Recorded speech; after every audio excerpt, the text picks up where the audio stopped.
आतंकवादियों ने 26 बहन बेटियों की मांग उजाड़ी, 26 बहन बेटियों का सिंदूर मिटाया।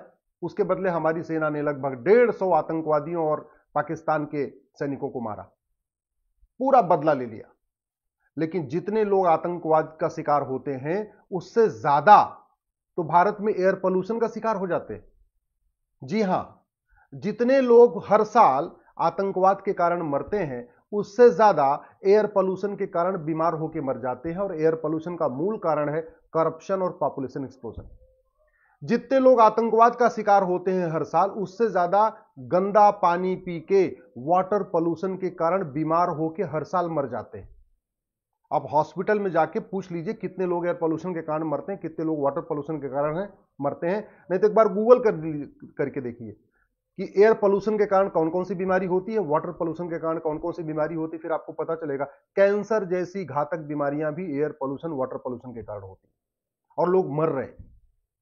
जितने लोगों को आतंकवादी मारते हैं उससे ज्यादा तो लोग लैंड पोल्यूशन के कारण मर जाते हैं। जी हां, जो ये जमीन हमारी पोल्यूटेड हो गई है, बर्बाद हो गई है खाद डाल डाल के, उसमें से जो सब्जी पैदा हो रही है, उसमें से जो गेहूं पैदा हो रहा है, उसको खा के लोग कैंसर से मर जा रहे हैं। जितने लोग आतंकवाद के कारण मरते हैं उससे ज्यादा लोग नॉइज पोल्यूशन के कारण बहरे होकर मर जाते हैं, मानसिक बीमारियों से खत्म हो जाते हैं। जितने लोग आतंकवाद के कारण मरते हैं उससे कई गुना ज्यादा लोग रोड एक्सीडेंट में मारे जाते हैं। और रोड एक्सीडेंट का मूल कारण करप्शन और पॉपुलेशन एक्सप्लोजन, भ्रष्टाचार के कारण सड़क बार बार टूटती है और जनसंख्या विस्फोट के कारण सड़क पे बहुत ज्यादा भीड़ होती है। जितने लोग आतंकवाद के शिकार होते हैं उससे कई गुना ज्यादा लोग जमीन विवाद में आपस में ही लड़के मर जाते हैं। भाई भाई को मार देता है, पिता बेटे को मार देता है, चचेरे भाई को मार देते हैं, पड़ोसी पड़ोसी को मार देते हैं। तो आतंकवादियों से ज्यादा हत्या भारत में जमीन विवाद के कारण होती है और जमीन विवाद का मूल कारण है करप्शन, पॉपुलेशन एक्सप्लोजन और घटिया कानून। जितने लोग आतंकवाद का शिकार होते हैं उससे ज्यादा फर्जी SC ST केस में आत्महत्या कर लेते हैं, फर्जी दहेज के केस में आत्महत्या कर लेते हैं, फर्जी छेड़छाड़ और बलात्कार के केस में आत्महत्या कर लेते हैं। जितने लोगों को आतंकवादी मारते हैं उससे ज्यादा नशे में डूब के मर जाते हैं, नशे के कारण बीमार होकर मर जाते हैं। जितने लोग आतंकवाद के शिकार होते हैं उससे ज्यादा लोगों की भारत में अपहरण करके उनकी हत्या कर दी जाती है।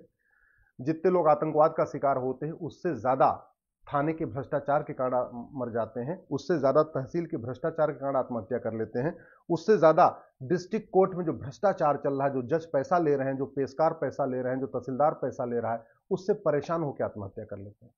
जितने लोग आतंकवाद के शिकार होते हैं उससे ज्यादा लेखपाल के भ्रष्टाचार, पटवारी के भ्रष्टाचार, कानूनगो के भ्रष्टाचार के कारण आत्महत्या, मानसिक तनाव में आके आत्महत्या कर लेते हैं। जितने लोग आतंकवाद के शिकार होते हैं उससे ज्यादा लोग नकली दवा खा के मर जाते हैं। जितने लोग आतंकवाद के शिकार होते हैं उससे ज्यादा लोग नकली शराब पी के मर जाते हैं। जितने लोग आतंकवाद के शिकार होते हैं उससे ज्यादा लोग मिलावटखोरी के कारण मर जाते हैं, नकली दूध पी के, नकली दही खा के, नकली घी खा के, नकली तेल खा के, नकली मिठाई खा के, उससे बीमार होकर मर जाते हैं। जितने लोग आतंकवाद के शिकार होते हैं उससे ज्यादा हमारी बहन बेटियां तो लव जिहाद का शिकार हो जाती है। जितने लोग आतंकवाद का शिकार होते हैं उससे ज्यादा हमारी बहन बेटियों का किडनैपिंग हो जाती, पता ही नहीं चलता। हर साल 5 लाख बहन बेटियां हमारी लव जिहाद का शिकार हो जाती हैं। और ये जितनी मैंने आपको समस्या बताई, इन समस्याओं का इलाज करने में 1 रुपए खर्च नहीं होगा। 26 बहन बेटियों का सिंदूर उजाड़ा, उसके बदले सेना ने बदला लिया, 150 लोगों को मारा, लेकिन इसमें अरबों रुपए खर्च हुआ, मिसाइलें दागी गई, सब कुछ हुआ, कुछ लोग इधर के भी हताहत हुए, कई हमारे भाई भी मारे गए, हमारे जवान भी मारे गए। केवल 26 लोगों की मौत का बदला लेने में इतना सारा करोड़ों रुपए खर्च हो गया, हमारे सैनिक भी मारे गए।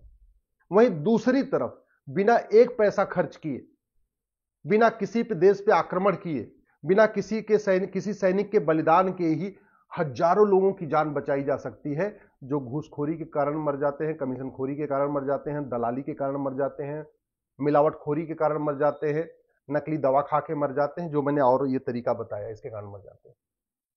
और इनका इलाज कुछ नहीं करना है, केवल और केवल घटिया कानूनों को बदलना है। जो 222 अंग्रेजी कानून चल रहे हैं इनको खत्म करना है।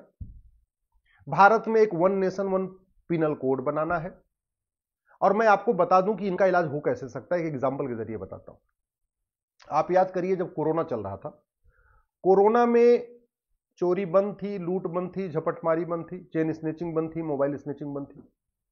कोरोना में हत्या बंद थी, किडनैपिंग बंद थी, ड्रग स्मगलिंग बंद थी, ह्यूमन ट्रैफिकिंग बंद थी। कोरोना में कोई भी अपराध नहीं हो रहा था। कोरोना में एकदम राम राज्य आया हुआ था, सब एकदम आराम से, सब नर करें परस्पर प्रीति, सब आराम से प्रेम से एक साथ रह रहे थे। कोई हत्या नहीं, कोई बलात्कार नहीं, कोई छेड़खानी नहीं, कोई कुछ नहीं, कोई कुछ नहीं, न थाने में कोई केस, न कहीं कोई केस ही नहीं था। पुलिस वाले भी आराम से बैठे हुए थे कोरोना के समय, आपको याद करिए, केवल ट्रैफिक की व्यवस्था देख रहे थे, थोड़ा घूम रहे थे, लेकिन कोई अपराध नहीं हो रहा था, एफआईआर हो ही नहीं रही थी, थाने में कोई अपराध ही नहीं हो रहा था। क्यों? अपराधी तो थे भारत में। तो कोरोना में ऐसा क्या हो गया कि अपराध बंद हो गया? जानते हैं क्या हुआ? खौफ पैदा हो गया कोरोना का। जो ये अपराधी होते हैं, इनके मन में था कि अगर मैं बाहर जाऊंगा और हाथ लगाऊंगा तो मर जाऊंगा। किसी को मैंने हाथ लगाया, चाहे चोरी के लिए हाथ लगाया, झपटमारी के लिए हाथ लगाया, हत्या के लिए हाथ लगाया, बलात्कार के लिए हाथ लगाया, किसी काम के लिए अगर मैंने हाथ लगाया तो मर जाऊंगा। ये खौफ था कोरोना का, और नतीजा ये हुआ भारत में राम राज्य आ गया। चोरी, लूट, झपटमारी, हत्या, नशा तस्करी, मानव तस्करी, अपहरण, बलात्कार, झूठी केस, फर्जी दहेज के केस, फर्जी सारे केस बंद हो गए। जैसे कोरोना खत्म हुआ, सारे अपराध बढ़ गए, पुलिस का काम बढ़ गया। कोरोना के समय जो पुलिस आराम से थी, उसका काम बढ़ गया। क्यों बढ़ गया? क्योंकि कोरोना का खौफ खत्म हो गया। यानी जितना खौफ कोरोना का था, अगर इतना ही खौफ कानून का हो जाए तो फिर अपराध बंद हो जाएगा। जैसे स्विट्जरलैंड में पुलिस 5 डे वर्किंग करती है, 2 दिन छुट्टी रहती है, और वहां अपराध होता ही नहीं। तो पुलिस 5 डे वर्किंग करती है, सैटरडे संडे अपने अपने घर में बैठी रहती है। 2-4 पुलिस वाले रहते हैं, सड़क पे रहते हैं। वो भी इसलिए रहते हैं कि भाई कोई भूला भटका आ गया, किसी को रास्ता समझ में ना आया, उसको बताने के लिए रहते हैं। अदरवाइज कोई काम ही नहीं, एफआईआर ही नहीं होता। क्यों? कानून का इतना खौफ है। जिन देशों में कानून का खौफ है, वहां पुलिस आराम से 8 घंटे की ड्यूटी कर रही है। यहां कानून घटिया है, इसलिए पुलिस 12 घंटे, 14 घंटे, 16 घंटे की ड्यूटी कर रही है, फिर भी अपराध कम नहीं हो रहा। यह होता है अच्छे कानून का परिणाम। यह होता है जब आपकी न्यायिक व्यवस्था अच्छी हो। यह होता है जब आपका कानून का खौफ हो, सबके ऊपर खौफ हो। सरकारी कर्मचारियों पे भी कानून का खौफ हो कि अगर मैं अपना काम नहीं करूंगा तो मारा जाऊंगा, और आम जनता के ऊपर भी खौफ हो कि मैंने गलत काम किया तो मैं भी मारा जाऊंगा। अगर वही खौफ पैदा कर दिया जाए तो जितने लोग आतंकवाद से मरते हैं, उससे कई गुना लोगों की जिंदगी बच जाएगी। दुर्भाग्य देखिए, पाकिस्तान पे हमला होना चाहिए, पीओके खाली कराना चाहिए, या 26 लोगों का बदला लेना चाहिए, इसके लिए पूरा देश उतावला है। अरे 26 छोड़ो, यहां लाखों लोग हर साल मर जा रहे हैं, झूठे केस में आत्महत्या कर रहे हैं, रेप मर्डर हो रहा है, कैसे कैसे चेन स्नेचिंग में कई बार ऐसा होता है कि पता चला चेन स्नेचिंग किया, स्कूटी से बहन बेटी गिर जाती है, पीछे से गाड़ी आके चढ़ा देती है, उसकी चिंता नहीं है। लाखों लोग बीमार होकर मर रहे हैं, और बीमारी का मूल कारण ही air pollution, water pollution, noise pollution, mental pollution. बीमारी का सबसे बड़ा कारण है करप्शन और पॉपुलेशन एक्सप्लोजन। तो जनसंख्या नियंत्रण की बात नहीं हो रही है, नशा नियंत्रण की बात नहीं हो रही है, धर्मांतरण नियंत्रण की बात नहीं हो रही है, घुसपैठ नियंत्रण की बात नहीं हो रही है। लव जिहाद पे 1000 बेटियां हर पर डे लव जिहाद कारण कम हो रही, उनकी बात नहीं हो रही। पर डे 1500 हिंदू परिवार कन्वर्ट होते चले जा रहे हैं, 10,000 हिंदू कम होते जा रहे हैं, उसकी बात नहीं हो रही। 5 लाख बेटियां साल में गायब हो जा रही हैं, बहन बेटियां, उसकी बात नहीं हो रही। ठीक है, जितने अपहरण वगैरह हो रहे हैं उसका डाटा अलग से है। जमीन विवाद में लोग आपस में लड़ लड़ के मरते जा रहे हैं, परिवार के परिवार बर्बाद हो रहे हैं, उसकी बात नहीं हो रही है। हत्या हो रही है, बलात्कार हो रहा है, सब कुछ हो रहा है, आत्महत्या हो रही है, इसको कैसे रोका जाए उस पर बात नहीं हो रही। केवल एक ही बात हो रही है, भाई पीओके का आपस में मिला लेना है। पीओके मिला लेने से, मुझे एक ही बता दो ईमानदारी से, भारत की कौन सी समस्या खत्म हो जाएगी? और पीओके अगर हमने मिलाया, और बिना पीओके के साफ किए ही मिलाया, पीओके में जो आतंकवादियों के मदरसे चल रहे हैं, अगर उन मदरसों को खत्म किए बिना भारत में मिला लिया, तो कल को अगर वो मदरसों को खत्म करेंगे तो भारत के सेकुलर नेता के खिलाफ खड़े हो जाएंगे। अभी जो सेकुलर कह रहे हैं पीओके को मिलाओ, पीओके को मिलाओ, जब पीओके के साथ जो पीओके की समस्या आएगी साथ में बोनस में, वहां के मदरसे तो भारत के हिस्से बन जाएंगे। फिर जैसे मदरसा सरकार बंद करेगी ना, यही नेता कहेंगे ये मदरसा कैसे बंद किया, जबकि मदरसा आतंकवादियों का अड्डा होता है। पाकिस्तान में जो 9 स्थानों पे सेना ने स्ट्राइक किया है, उसमें मारा क्या है, क्या खत्म किया जानते हैं? मदरसा और मरकज को खत्म किया। आप सेना जिसको आतंकवादी अड्डा कह रही है, वो आतंकवादी अड्डा है क्या? अरे वो मदरसा और मरकज है। मरकज सुभान अल्लाह, ऐसे से अलग अलग नाम है। तो पाकिस्तान में सेना जब जाके मरकज और मदरसा खत्म कर रही है, तब तो जय जयकार हो रही है। जिस दिन भारत के अंदर के मरकज और मदरसा सरकार खत्म करेगी, फिर हाहाकार मच जाएगा। दुनिया के सबसे बड़ी जमात का मुख्यालय भारत में है, उस जमात का जिसको दुनिया कई देशों ने बैन किया है, उसको प्रतिबंध करने की बात नहीं हो रही।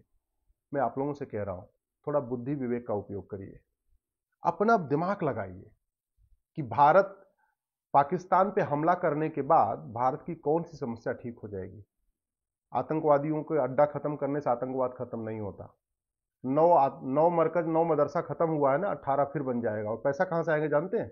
हथियार बनाने वाली कंपनियां पैसा देती हैं। हथियार बनाने वाली कंपनियां गुरुकुल गुरुकुल बनाने का पैसा नहीं देती, क्योंकि गुरुकुल बनने से गुरुकुल के बच्चे बाद में हथियार नहीं खरीदेंगे। हथियार बनाने वाली कंपनियां मदरसा बनवाने में फंडिंग करती हैं, क्योंकि वही उनका सप्लाई का अड्डा है। जैसे जितने ज्यादा लोग बीमार होते हैं, उतनी ज्यादा दवा, जो दवा बनाने वाली कंपनियां, उनको तभी फायदा होगा ना, ज्यादा से ज्यादा लोग बीमार हो। वैसे हथियार बनाने वाली कंपनियों को तभी फायदा होगा जब ज्यादा से ज्यादा लोग मानसिक रूप से बीमार हो, ज्यादा से ज्यादा लोग जिहादी बने, ज्यादा से ज्यादा रेडिकलाइज हो। तो गुरुकुल वाले तो रेडिकलाइज होंगे नहीं।